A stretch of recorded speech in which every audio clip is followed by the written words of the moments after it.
Kami dari kelompok 1 ingin menyampaikan makalah dengan judul Persepsi Psikologi yang beranggotakan Muhammad Iqbal Asyhari, Nur Aina Maulida, Hamidah Sari, dan Muhammad Fadil Nugroho. Baik, saya atas nama Hamidah Sari akan menjelaskan tentang pengertian persepsi psikologi. Persepsi merupakan sebuah kata dalam bahasa Indonesia yang merupakan istilah dalam serapan dari bahasa Inggris, yaitu perception.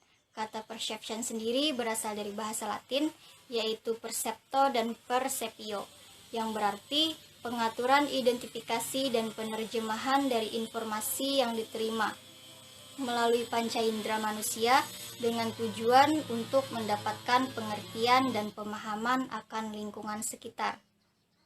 Semua persepsi dalam psikologi melibatkan sinyal dan sistem syaraf. Sinyal ini timbul sebagai akibat dari rangsangan fisik dan kimiawi terhadap indera perasa. Misalnya, indera penglihatan melibatkan cahaya menyentuh retina dari mata. Indera penciuman dirangsang melalui molekul-molekul bau yang tersebar melalui udara, dan indera pendengaran melibatkan gelombang suara. Persepsi bukanlah reaksi pasif terhadap sinyal-sinyal ini, melainkan lebih cenderung kepada pembentukan pembelajaran, ingatan, harapan, ekspektasi, dan perhatian. Baiklah, materi yang selanjutnya akan disampaikan oleh teman saya. Ya, di sini saya akan melanjutkan materi yang sudah disampaikan teman saya sebelumnya. Jadi materi yang saya sampaikan ini adalah tahap terbentuknya persepsi. Persepsi sendiri dapat dibagi dalam dua proses. Proses yang pertama, pemrosesan masukan atau rangsangan yang diterima indera, di mana terjadi transformasi dari informasi tingkat rendah ini menjadi informasi dengan tingkat yang lebih tinggi. Misalnya adalah mengenali objek melalui bentuknya. Proses kedua, pemrosesan informasi yang terkait dengan konsep dan ekspektasi suatu individu yang berdasarkan pada pengetahuan yang dimiliki sebelumnya dan mekanisme selektif atau perhatian yang mempengaruhi persepsi. Persepsi tergantung kepada beragam fungsi sistem syaraf yang kompleks, tetapi tampaknya tidak membutuhkan adanya usaha secara subjektif. Karena berjalannya proses ini terjadi di luar kesadaran. Pembentukan persepsi dalam psikologi diawali dengan suatu objek di dunia nyata yang disebut sebagai stimulus distal atau objek distal. Objek ini lalu merangsang organ-organ penginderaan tubuh manusia melalui cahaya, suara, dan proses fisik lainnya. Kemudian organ penginderaan akan mengubah rangsangan yang diterima tersebut menjadi aktivitas syaraf melalui suatu proses yang dikenal dengan tranduksi. Pada pola aktivitas syaraf yang demikian ini dikenal dengan proximal stimulus, sinyal-sinyal syaraf lalu dikirimkan ke otak di mana mereka lalu akan diproses. Hasil dari proses tersebut yang lalu dikenal sebagai persep. Contohnya adalah sebuah sepatu. Sepatu sebagai suatu objek adalah rangsangan distal pada saat cahaya dari sepatu memasuki mata manusia dan merangsang retina. Ini adalah proximal stimulus. Gambar dari sepatu yang diterima oleh otak manusia adalah persep. Contoh lainnya adalah bunyi telepon berdering. Bunyi dering dari telepon sendiri adalah rangsangan distal. Suatu suara ini lalu menstimulasi indera pendengaran manusia dan membentuk proximal stimulus. Lalu interpretasi dari otak terhadap bunyi dering tersebut adalah persep. Sensasi rangsangan yang berbeda-beda seperti rasa hangat, suara, dan rasa dikenal juga sebagai model-model sensorik. Terhadap beberapa proses pembentukan opini terkait persepsi dalam psikologi, diantaranya Jerome Bruner. Menurut Jerome Bruner, manusia melalui 3 proses dalam pembentukan opini, yaitu yang pertama, pada saat manusia menemukan objek yang belum dikenal, otak akan segera terbuka menerima petunjuk-petunjuk informatif dan mempelajari objek tersebut. Kemudian manusia akan mencoba mengumpulkan lebih banyak informasi tentang objek tersebut. Secara gradual dalam proses ini akan ditemukan lebih banyak petunjuk yang sudah pernah ditemukan sebelumnya yang membantu otak manusia untuk memasukkan objek tersebut dalam kategori tertentu. Pada tahap ini, otak manusia mulai menyaring petunjuk yang masuk dan menjadi selektif terhadap petunjuk-petunjuk tersebut. Otak manusia mulai mencari petunjuk yang mengkonfirmasi kebenaran dari kategorisasi objek tersebut. Di sini otak akan secara aktif mengindahkan dan bahkan mengubah petunjuk yang tidak sesuai atau bertentangan dengan persepsi awal. Pada akhirnya, persepsi membentuk gambaran yang konsisten dan subjek yang ada. Alan Sachs dan Gary Jones.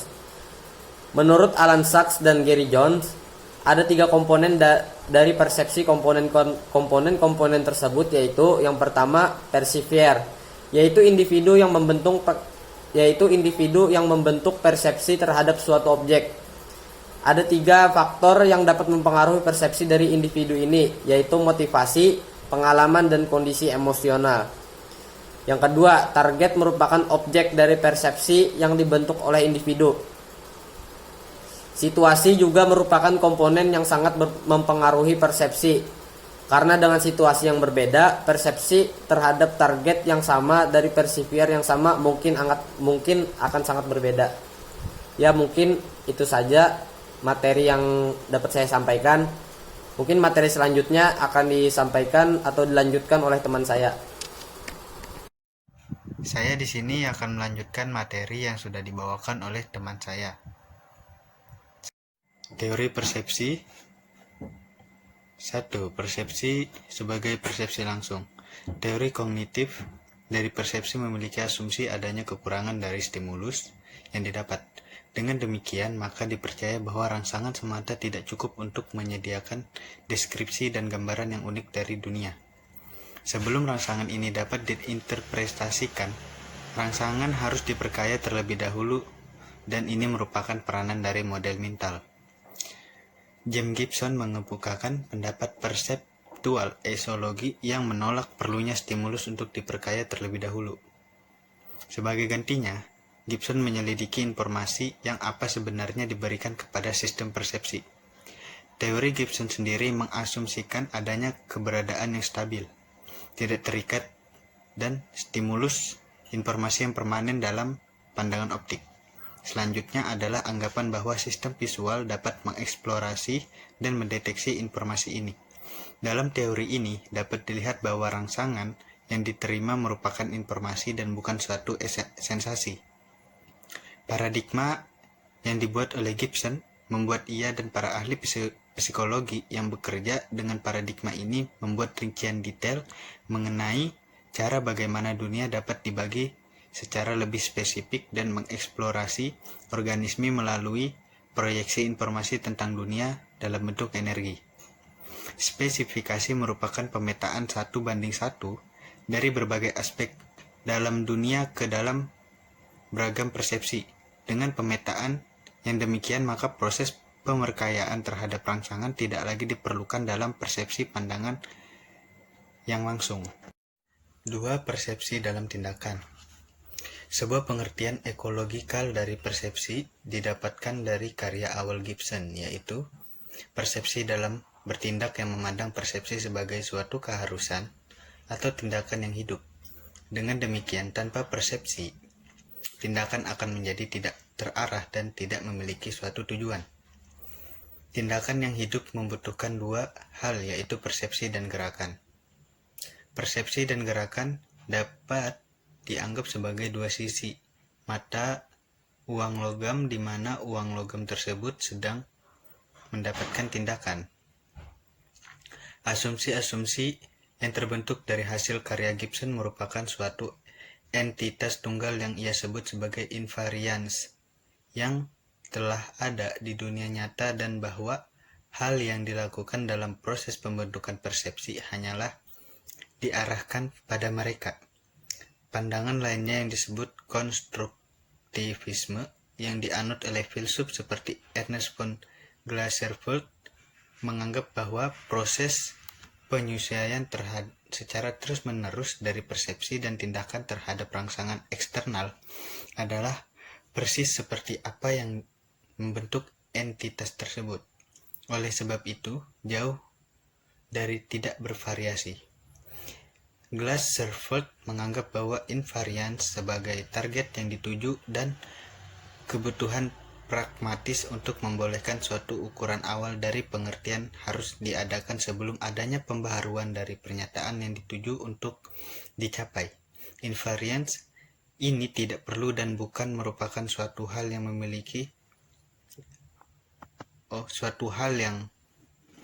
mewakili dari keadaan yang nyata.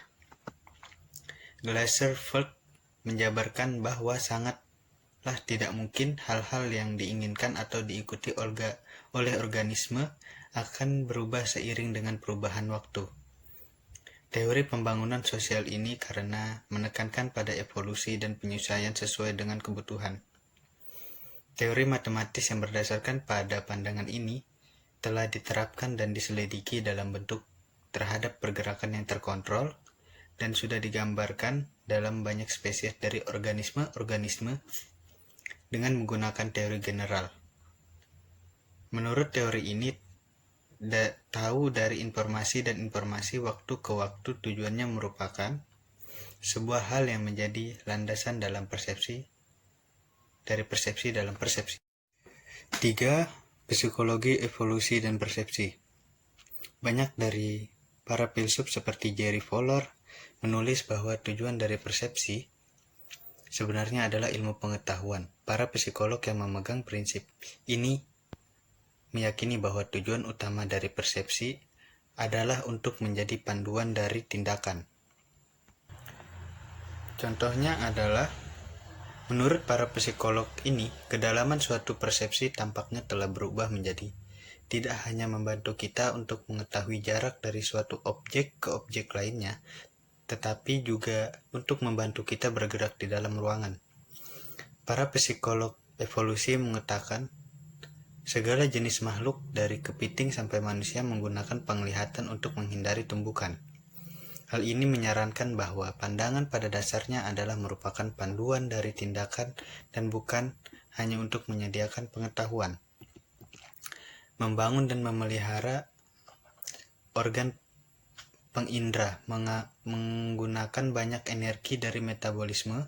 Hal ini menyebabkan organ pengindra hanya dapat berkembang pada saat kesehatan suatu individu dalam kondisi yang baik dan fit.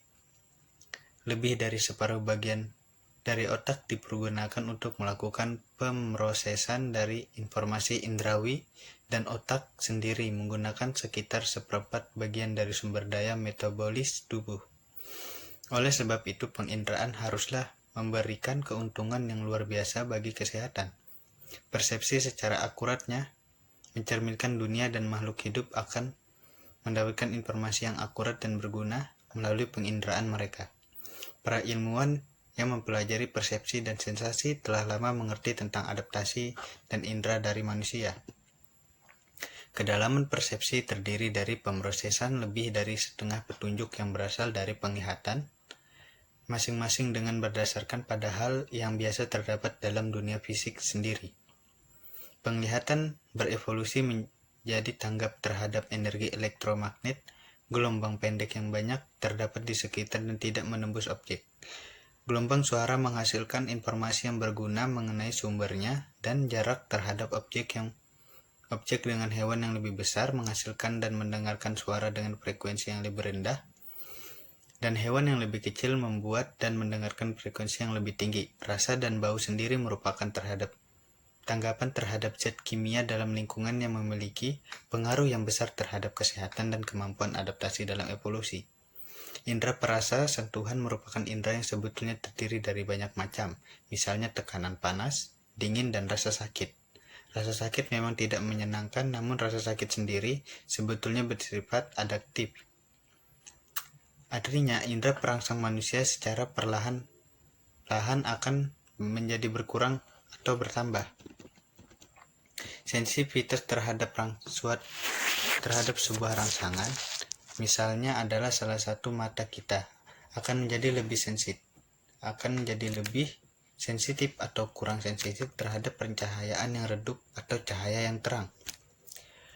Kemampuan organ penginderaan antar dua spesies yang berbeda berada dalam suatu lokasi. Karena sering berevolusi bersamaan, seperti sensor pendengaran pada kelelawar dan sensor pendengaran pada ngengat yang berevolusi untuk menanggapi suara yang dibuat oleh kelelawar, para psikolog evolusi mengklaim bahwa persepsi menunjukkan prinsip dari modularitas di mana mekanisme khusus menangani tugas dan fungsi tertentu dari persepsi. Misalnya pada individu tertentu yang mengalami kerusakan pada bagian tertentu dari otak menderita tidak kemampuan untuk mengenali wajah atau prospagnosia. Psikologi evolusi mengambil kesimpulan bahwa ini mengindikasikan adanya modul pengenalan wajah dalam otak. Untuk materi selanjutnya akan disampaikan oleh teman saya. Baiklah, selanjutnya di sini saya ingin menjelaskan materi tentang bentuk-bentuk persepsi dalam psikologi. Terdapat beberapa bentuk-bentuk persepsi dalam psikologi, yaitu penglihatan. Cahaya diterima oleh kedua mata dan difokuskan dengan sedemikian rupa di mana lalu diteruskan ke retina menurut arah datangnya sumber cahaya tersebut. Retina yang menangkap informasi ini lalu meneruskannya ke otak untuk diproses secara keseluruhan. Pendengaran. Secara pendengaran merupakan kemampuan untuk memberikan suatu pengamatan terhadap suara yang diterima melalui getaran udara. Sistem pendengaran manusia sendiri terdiri dari 3 bagian, yaitu telinga bagian luar yang mengumpulkan dan memfilter suara, telinga bagian tengah yang mengubah tekanan suara, dan telinga bagian dalam yang menghasilkan sinyal syaraf untuk diproses oleh otak. Sentuhan. Persepsi haptik merupakan proses untuk mengenali berbagai objek melalui sentuhan. Manusia dapat mengenal secara akurat mengidentifikasi objek 3 dimensi. Melalui sentuhan ini melibatkan proses eksplorasi seperti menggerakkan jari melalui permukaan luar dari objek dan atau memegang keseluruhan objek di tangan. Rasa merupakan kemampuan untuk memberikan persepsi terhadap rasa dari suatu objek, termasuk tapi tidak terbatas pada makanan. Manusia menerima rasa melalui organ pengindra, yaitu pengecap rasa yang terdapat pada permukaan lidah. Sosial. Persepsi sosial merupakan bagian dari persepsi yang memperbolehkan manusia untuk memahami individu dan kelompok dalam sosial mereka, sehingga merupakan bagian dari kognisi sosial. Bicara. Persepsi dalam bicara merupakan suatu proses dalam bahasa yang didengar, diinterpretasikan, dan dimengerti. Riset dalam persepsi berbicara mencoba untuk memahami bagaimana manusia mendengar dan memahami suara yang berisi kata-kata dan menggunakan informasi yang diperoleh untuk memahami bahasa yang diucapkan. Wajah. Persepsi terhadap wajah mengacu kepada proses kognitif yang spesialisasi pada penanganan wajah manusia, termasuk persepsi terhadap identitas dari suatu individu dan ekspresi wajah seperti petunjuk emosional. Sentuhan sosial. Sentuhan sosial merupakan persepsi yang dibentuk ketika menerima sentuhan dari individu lainnya. Informasi yang diterima dari individu lainnya diterima dan diproses dengan cara yang berbeda dengan informasi sentuhan yang diterima dari interaksi dengan objek lainnya. Persepsi yang terbentuk melalui indera lainnya. Indera lainnya memungkinkan tubuh manusia berbagai macam persepsi seperti gravitasi, keseimbangan tubuh, posisi dari bagian tubuh, dan bahkan untuk pembuangan urin dan fases, serta sensasi yang dirasakan dalam kerongkongan dan paru-paru. Mungkin hanya ini saja materi yang dapat kami sampaikan. Salah dan hilaf kurang lebihnya kami minta maaf. Assalamualaikum warahmatullahi wabarakatuh.